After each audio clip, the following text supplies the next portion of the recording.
Horrific discovery on the northwest side of Indianapolis leads to the shooting of an accused offender. Yeah, court documents reveal a mother shot and critically injured a man who she says was trying to her 12-year-old daughter.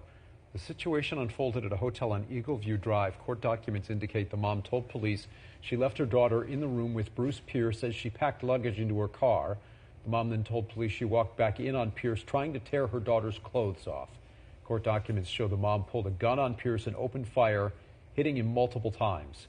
Online court records show Pierce served 8 years in prison for He was taken to the hospital in critical condition. So there was some about this story that did not sit right. So I just want to read this off to you because maybe it's just me, right? They said Indianapolis, a mother reportedly shot a convicted individual who goes after children while he allegedly attempted to go after her 12-year-old daughter in an Indianapolis hotel room. Police initially responded to the Baymont Inn on the 3850 Eagle View Drive on the report of an attempted R of a young girl. During the investigation, the girl's grandmother told police a man named Bruce Pierce had been communicating with the 12-year-old online and over the phone. She stated that Pierce has tried to get the girl to run away with him, according to documents. Court records show that Pierce pled guilty to going after minors in 2 separate cases in Hendricks and Morgan counties back in 2016. The grandmother also told police that the victim and her sister woke her up May 24th when their mother didn't come home. They went to the Baymont Inn to look for her and found the mother with Pierce in the lobby of the hotel. The 12-year-old girl stayed in Pierce's hotel room while the mother and other daughters took items to the car.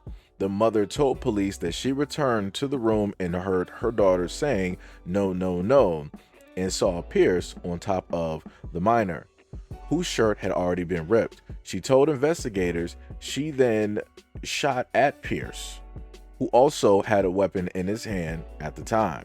The 12-year-old told police that she stayed in Pierce's room when the others had left because she felt sick.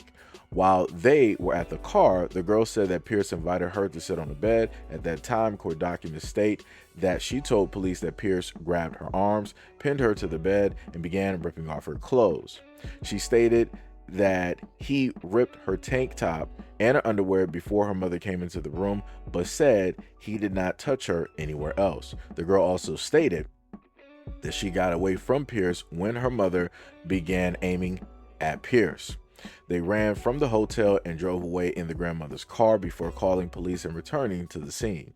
Pierce was taken to a local hospital. The girl was transported to Raleigh Hospital for Children to be checked out for injuries because she was reportedly struck by the suspect's weapon. A warrant was issued for Pierce's arrest on charges including going after minors, unlawful possession of a firearm by a serious violent felon, and confinement where the victim is under 14 years of age. Investigators also learned that Pierce was checked into a room at the Regal 8 Inn on West Washington Street, but had not been seen since Tuesday, May 27th during the morning hours. So I noticed one thing when I was able to read through the comments, because something just wasn't sitting right. Something didn't make sense. So the mother was directly at a hotel and she was putting stuff away, and then supernaturally this man just showed up and she ran into him, basically, trying to do this with her daughter. I'm like, how does that directly happen? Because, doors should have been locked and all this other type of stuff, yada, yada, yada. But then I go through the story and it seems as though that they have a familiarity, that they may be some type of acquaintances. Like I said, I'm looking at that dude. He got head tattoos. He got neck tattoos. He's not working an everyday standard issue job. He's not doing a 9-to-5. He's more than likely also served some time. And then we end up finding out by listening directly to the news report and also going through the article that this is not the first time that this guy has done something like this. So my main thing is, why would the mother, again, I need to know the mother's rap sheet and her record. Why would you be around a guy who obviously has served prison sentences? And obviously for the things of which that now of course, right, that he's done. Why would you allow this dude to be anywhere close in the vicinity of your kids. If you had to put stuff directly into the car, you should have taken all of your daughters directly to the car. That little girl could have just slept in the back seat, front seat, whatever it is, and one of her other sisters could have been watching or something like that. Something should have taken place where the priority and the safety of the child came directly first, and that is not what happened. So again, it is very great that this person is outed for the type of individual that he is. Everybody can see clear cut exactly what he's about.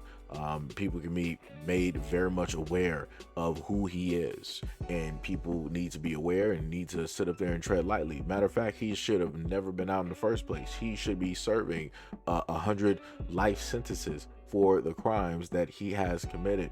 But again, I also want to state that the mother has to bear the brunt, a fair share of the situation, because she allowed this individual to be around her family. That is a no-no. That is a no-no. That is a no-no. So like I said, I get it. Everybody wants to clap it up for the mom. Everybody wants to say hooray, hooray, hooray. But again, you have to look at the fact that the mother is or has a familiarity with this person, which is questionable. You might want to check in and have a conversation with all of those little girls, because this more than likely is not the first time that this mother has been in contact with men of this caliber. By police, CPS, whoever it is, may need to have conversations with those other little girls there to see if anything throughout their time of being here has ever happened, if they may have witnessed something, or if other people may have tried to attempt something similar as well. And the mother should face some type of charges as well too, because realistically, I'm looking at the endangerment of a child. That's what I'm looking at, because no parent in their right mind is going to leave their child alone in a hotel room where some other individual can somehow, some way get access, or somehow, some way your child can opt and decide that, oh, I'm just going to do whatever it is that I want to do, and now something happens. Like I said, this is crazy. This is 100% crazy. I'm looking at two adults a part of this situation. The only innocent person here is that little girl that had to go through that traumatizing ordeal and that situation of something. Again, like I stated before, things like this should not happen at all. They just shouldn't. We have too many people like this within this society, and I'm not even sure how these people even still here, just to be honest, just to be real. We got all of these severe laws and these whatnot or whatever, but obviously the court system seems pretty relaxed on individuals like this that keep doing this time after time after time after time after time. And it's not like they go away for a long time. They go away for a short period of time, 5-10 years, come right back out, do the exact same thing. It's crazy work. But again, as I commonly state, just like in the live streams, the moment in time I report on stuff like this, people want to say that I'm racist or that, I'm the villain. But anyways, let me know what you guys think about this video and everything that you were able to hear and see in the comment description below. And as always, peace, love, and stay tuned for the next video.